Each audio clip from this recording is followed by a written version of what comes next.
бұрқырады, көш бастап шықты әлемге мұғалжар жылқылары.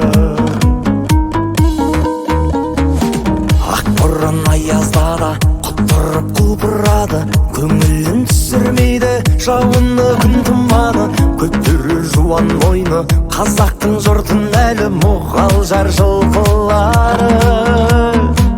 Мұғалжар жылқысымен мақтанар күн туады. Ақтадан ұл туады, ұл туса ұл тұраны, қасқадан төбел туса шыбын-жан шырқырады. Мұғалжар жылқысының қақ төрде шын тұрағы, өйткені қанымда бар қазақтың ынтымағы. Бабамның аманаты, сәлемі саламаты, жылқының жанарында шүкірі қанағаты. Ақылшын арабаты, түркімен қазақ аты, солардың бәрін қоссаң мұғалжар қазанаты. Емлік мұғалжардың көкірек кеудесі кең, құландай құлаңдылық байлығын